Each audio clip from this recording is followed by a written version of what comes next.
Olá, meus amigos, que Deus abençoe todos vocês.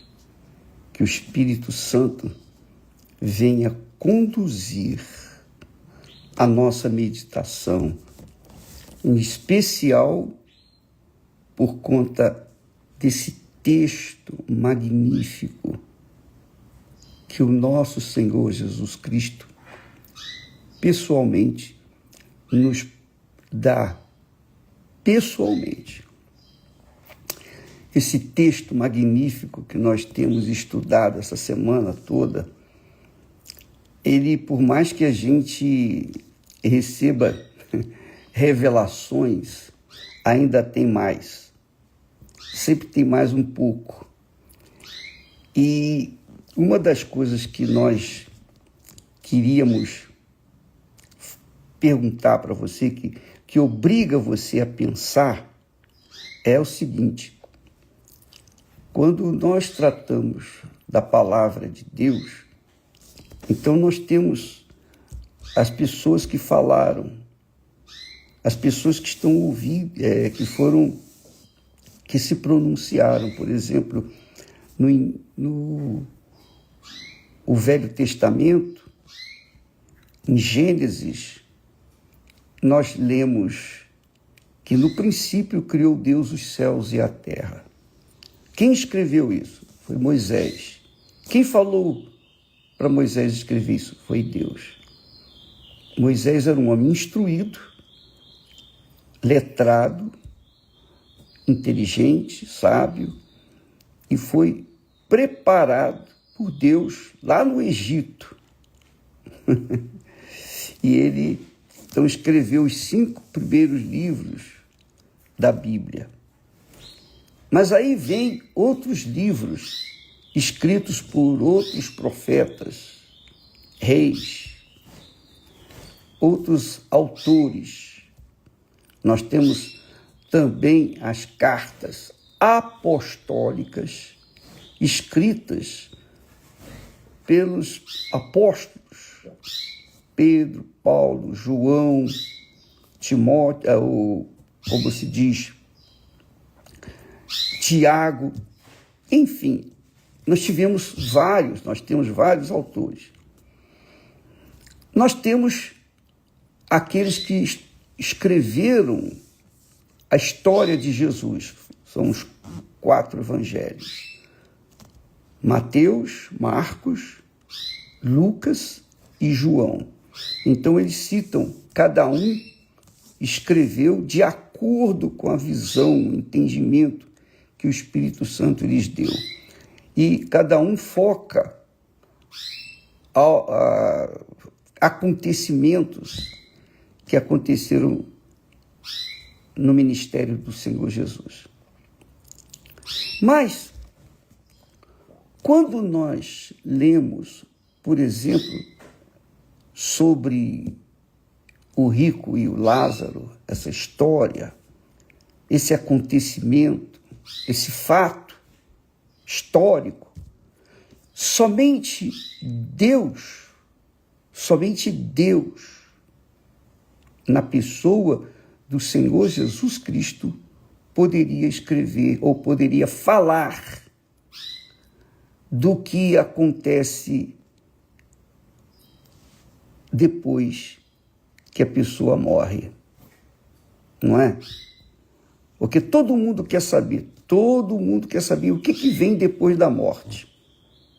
O que vem depois da morte? Então, existem muitas filosofias, muitas doutrinas, muitas teorias, muitas religiões, muitas coisas, muitas pessoas, cada uma tem a sua própria interpretação a respeito deste fato.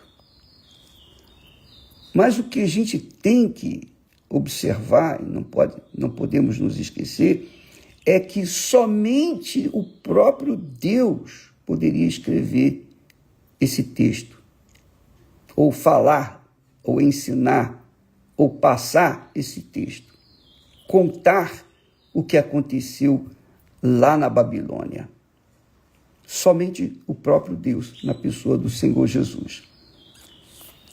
E é o que nós entendemos aqui, Jesus disse, ora, havia um homem rico. E então ele descreve parte da riqueza, ele mostra a ostentação desse homem rico, mostra o lado desse homem rico. Depois ele fala assim, havia também um certo mendigo. Quer dizer, Jesus fala que havia um certo homem rico e um certo mendigo. Duas pontas da sociedade. Um representando os poderosos, os ricaços, e o outro representando os miseráveis. Mas isso não é parábola, isso não é uma história, é uma real história. Aconteceu. E só Jesus poderia falar isso, porque só Jesus é eterno. Ele viu tudo que aconteceu, ele sabe de todas as coisas. Isso é interessante, isso é importantíssimo você ter essa concepção. Porque aqui Jesus quer dar um ensinamento que venha dirigir, conduzir a sua vida, a minha vida, as nossas vidas. O que vem depois da morte? Que é uma incógnita para todo mundo. Então Jesus mostra. Então havia realmente um homem rico. Sempre houve homens ricos, mas aqui esse homem rico é diferente. Como também sempre houve mendigos. Esse aqui também é diferente. Porque Jesus fala da morte de ambos. E o que aconteceu depois da morte deles?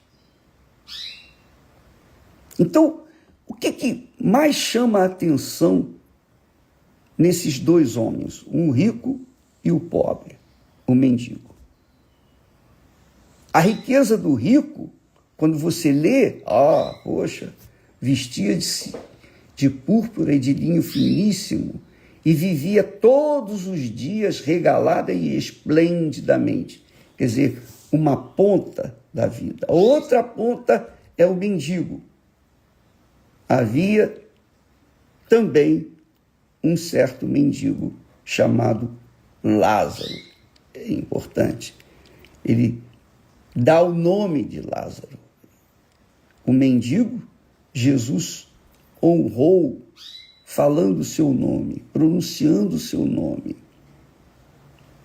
E isso é muito importante na Bíblia. No passado, quando se menciona na Bíblia os nomes, esse é um fato extremamente importante. Extremamente importante. Só para você ter uma ideia, na genealogia do Senhor Jesus, lá em Mateus, primeiro capítulo, você vê que fala sobre a origem de Jesus, como Jesus veio. E fala de Jessé, pai de Davi, fala da mulher de Urias, não fala o nome dessa mulher, fala apenas a mulher de Urias. Que quer dizer que Deus não honrou esta mulher, aquela que foi envolvida por Davi e Davi se envolveu com ela. Ela se envolveu com Davi. Porque aquela na vida de Davi. Mas também gerou o filho Salomão, mas não fala o nome dela. Batseba, não fala o nome dela. O nome dela é citado no Velho Testamento, mas no Novo Testamento foi ignorado o nome dela. Quando fala de Batseba, apenas pronuncia que ela era mulher de Urias e não de Davi. Só para você ter essa noção de como era importante o nome da pessoa antigamente mencionado. Então, na Bíblia, quando você lê o nome de uma pessoa, aquela pessoa, quer ela tenha sido boa ou má, pobre ou rica, o nome dela está ali porque teve importância na história, no geral, mas Batseba não. O nome dela está lá no Velho Testamento, mas no Novo foi descartado. Então, quando fala Lázaro, dá nome ao pobre mendigo, Deus está honrando Lázaro. Quando não dá o nome do homem rico, Deus está desonrando o homem rico. Mas o que eu estava pensando, meditando sobre esses dois homens, e veio a pergunta: qual era a maior riqueza do homem rico e qual era a maior riqueza do mendigo Lázaro? Qual seria? Por exemplo, qualquer um de nós pode se encaixar entre esses dois homens, seja o homem rico, seja o homem mendigo. Mas entre os dois estamos nós todos. Todos, você, eu, todos nós. Então, como é que nós podemos mensurar a riqueza de uma pessoa, de um ser humano?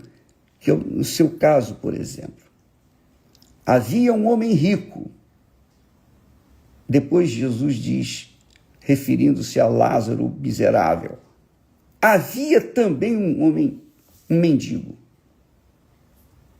O que fazia os dois iguais, digamos assim, em termos de riqueza real e eterna?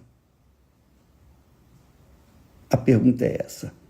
O que o homem rico tinha de mais rico, mais precioso? E o que o mendigo Lázaro tinha de mais precioso, tão precioso quanto o homem rico? Dado por Deus. Era a vida. Era a vida.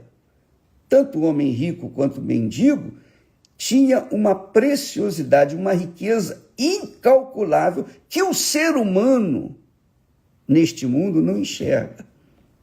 Provavelmente, muitas pessoas que estão nos assistindo nesse momento.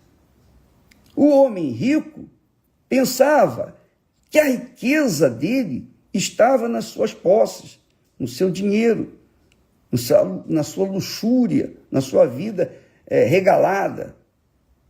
Já o mendigo pensava assim: eu sou um infeliz, eu não tenho nada. Ele também não conseguia enxergar que ele também tinha uma riqueza, uma preciosidade que era a sua alma.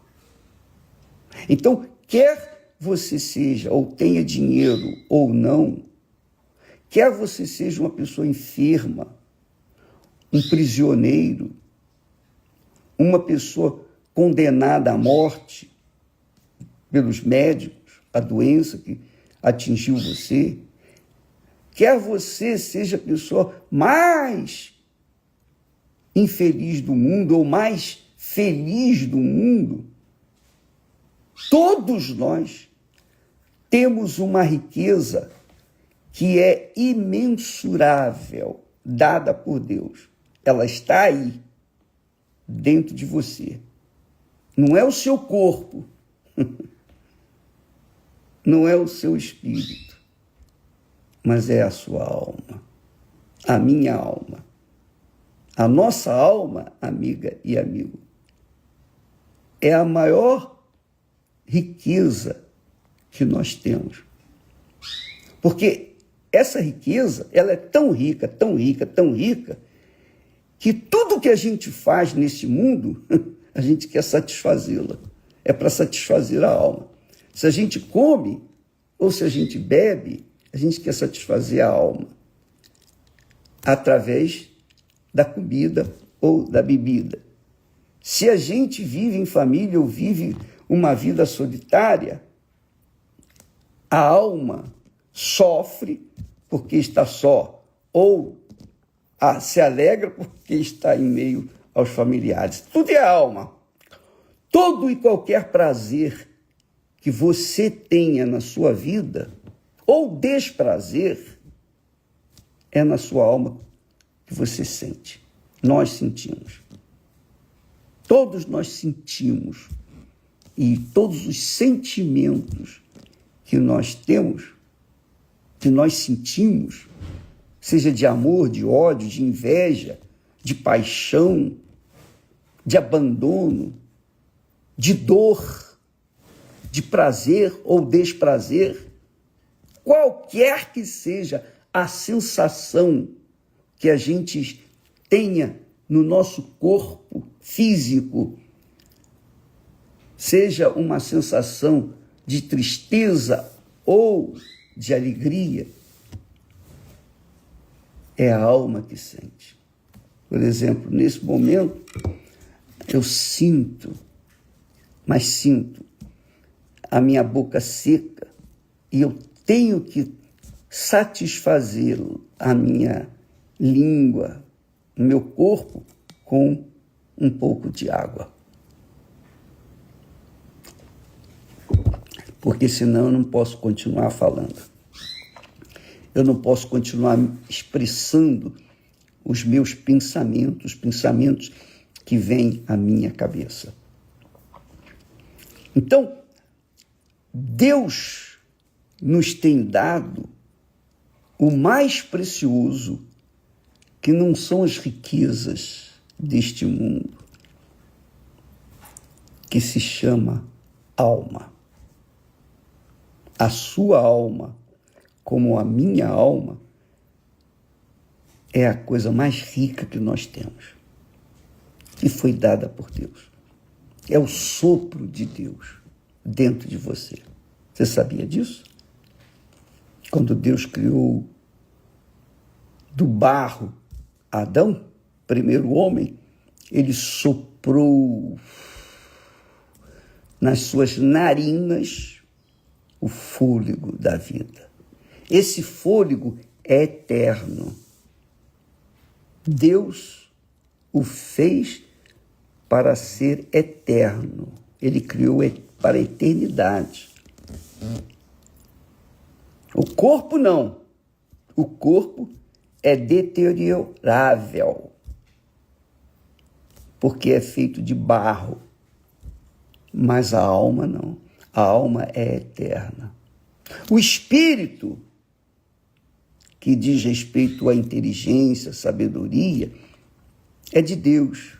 Esse espírito que nos dá inteligência, sabedoria, esse espírito que pensa, que raciocina. Por exemplo, neste momento nós sentimos sensações. É a alma, é o coração, simbolizado pelo coração. Mas o pensamento, o raciocínio, o intelecto diz respeito à sabedoria. É o espírito que Deus nos empresta. Ele nos empresta sabedoria, nos dá talento, nos empresta talento, etc., para que nós venhamos construir, para que viéssemos construir um mundo, dar sequência ao mundo que ele criou, com ordem e disciplina. Quando a pessoa morre, então o espírito volta para Deus. O talento, a sabedoria, voltam para Deus. O corpo fica na terra, mas e a alma? Para onde vai a sua, a minha, a nossa alma? Só Jesus pôde falar sobre o que vem depois da morte. E é o que ele fala aqui, justamente nesse texto de Lucas, capítulo 16, a partir do versículo 19.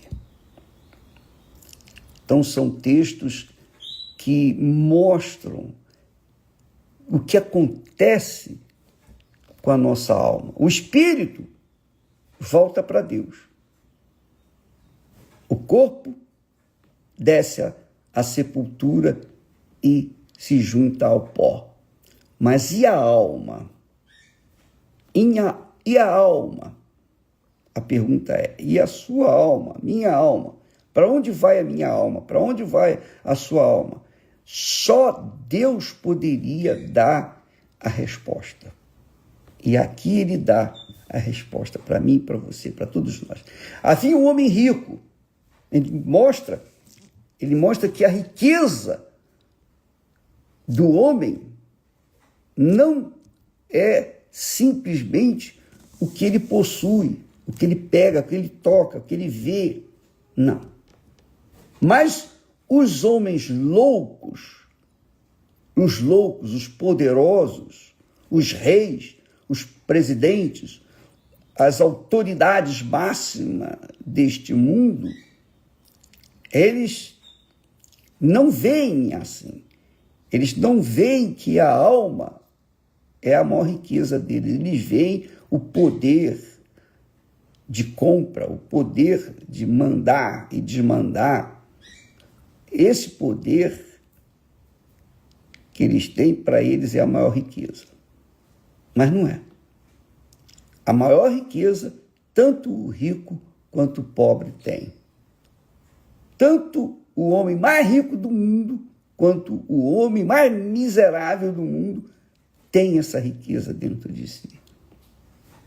E Jesus fala com clareza, mostra com clareza o que aconteceu lá na Babilônia com o homem rico e com o mendigo Lázaro. O rico foi para o inferno, não foi porque ele era rico. Ele não foi para o inferno por causa da riqueza dele, até porque Abraão, os grandes heróis da fé, os que Deus escolheu, abençoou, eram ricos. Não todos, mas Jó, por exemplo, ele era um homem riquíssimo e era um homem de Deus, íntegro, reto, temente ao Senhor e que desviava-se do mal. Então, a riqueza de uma pessoa não está nas suas posses. A riqueza de uma pessoa não está na sua grandeza aqui neste mundo. A riqueza de uma pessoa está na sua alma, porque a sua alma é eterna, ela não morre. Uma vez você gerando uma criança, aquela criança passa a ser rica aos olhos de Deus, porque ela tem uma alma. E aquela alma vai viver a eternidade. A eternidade. Seja lá nos céus com Deus, seja no inferno junto com Satanás e todo o seu staff. Essa é a realidade. E ninguém pode ultrapassar essa realidade.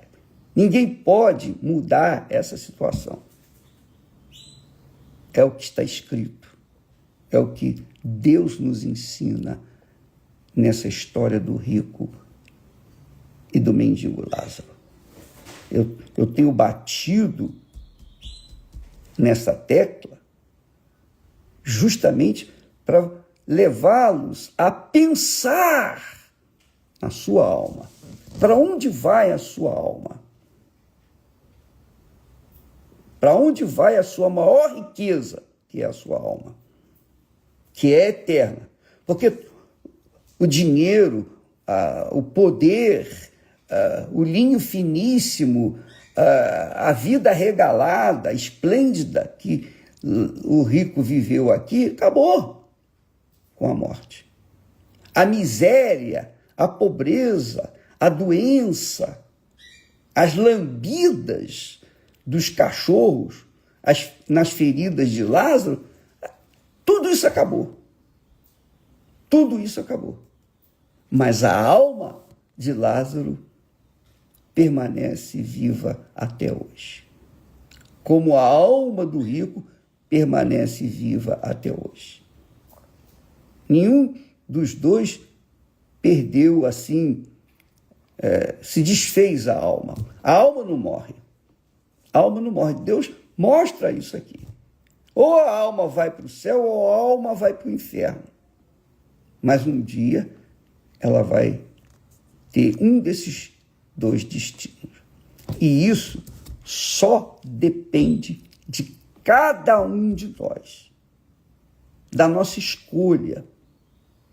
Nós falamos muito sobre aquele texto que Paulo fala que o homem, tudo que o homem semear, isso também ceifará. Tudo. Então, a pessoa tem o direito de errar, tem o direito de acertar. Deus nos dá esse direito. Até os anjos têm esse direito. Tiveram e têm esse direito de acertar ou de errar. Até os anjos. Porque Lúcifer quis errar. E ele errou por livre e espontânea vontade. E os demais anjos que o seguiram, a mesma coisa. Erraram por livre e espontânea vontade. Os que ficaram, acertaram e continuam servindo a Deus. A morte não foi feita para fazer o que tem feito neste mundo, levar todos. Não. A morte diz respeito à separação. Morte quer dizer separação. Deus, quando falou para Adão, olha, se comeres daquela fruta, morrerás, certamente morrerás, quer dizer, serás separado de mim. Separado. Então, morte não existe para Deus. O que existe é separação. A separação é eterna. Ou a sua alma vai ficar junta com Deus por toda a eternidade, ou a sua alma vai ficar junta com Satanás e todos os que rejeitaram e têm rejeitado Jesus Cristo como Senhor e Salvador. Isso só depende da sua escolha. Então, o que para nós é morte, para Deus não, é separação. Jesus fala sobre isso. Jesus disse, quando vieram falar sobre Lázaro, que tinha morrido, Jesus disse, não, ele não está morto, ele está dormindo. Ele está dormindo. Vou despertá-lo. Jesus disse também, com respeito à vida e à morte, ele disse, aquele que vive e crê em mim, nunca morrerá. Aquele que vive e crê em mim, aquele que vive em mim e crê em mim, vive de acordo com as minhas regras, as minhas leis, a minha palavra, nunca morrerá. Ele que falou isso, Jesus que falou isso. E Jesus, o próprio Jesus aqui fala do certo mendigo, Lázaro, e do homem rico. Tanto um quanto o outro foram separados deste mundo. Mas o rico ficou separado, está separado, vai continuar separado por toda a eternidade lá no inferno.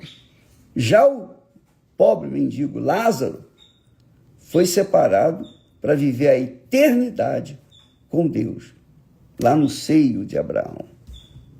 Entendeu, amiga e meu caro amigo? Então, a morte não existe para Deus. O que existe é separação. Tanto faz uma palavra ou outra, mas você tem que saber que a maior riqueza que você tem é a sua alma. E ela vai ficar eternamente com Deus ou eternamente no inferno. Vai depender da sua decisão, da sua escolha. Vai depender do que você semear para ela, para a sua alma. Por exemplo, o homem rico, ele não olhava dessa forma, ele não via dessa forma. Então, ele vivia apenas a luxúria dele, a riqueza dele, a ostentação dele. Ele não pensava no futuro da sua alma, no futuro da sua maior riqueza, que era a sua alma. Ele gozava a vida esplendidamente. Já o pobre Lázaro não tinha nada a não ser a sua alma, mas a sua alma era tão rica quanto a alma do rico, e vice-versa. Só que ele, Lázaro, conservava dentro de si o temor a Deus, ao Deus de seu pai Abraão. Por causa dessa fé, Lázaro, quando morreu, ou melhor, quando foi separado do seu corpo, a sua alma foi direta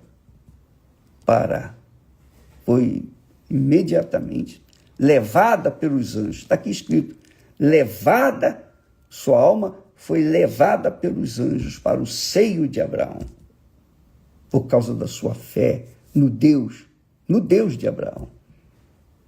E o Deus de Abraão, o Deus de Isaac, o Deus de Israel, o Deus de Jacó, é o Pai de nosso Senhor Jesus Cristo, que veio ao mundo e deu a sua alma para resgatar as nossas almas. Agora, cabe a nós aceitar ou rejeitar aquilo que ele fez por nós. Muitas pessoas perguntam, bispo, eu quero receber o Espírito Santo. Eu já fiz tudo, já orei, jejuei, fiz isso, fiz campanha e tal, e não aconteceu. Você fez de tudo, menos uma coisa. Você não fez o que Jesus fez pela sua alma. Jesus deu a alma dele pela sua alma, mas você não quer dar a sua alma para ele. Você não quer se sujeitar à vontade dele. Você quer continuar vivendo a sua vida de acordo com os seus caprichos, desejos. E aí fica difícil realmente você receber o Espírito Santo, porque o Espírito Santo é a grandeza de Deus dentro de nós, é o selo de Deus dentro de nós, é a garantia da eternidade dentro de nós.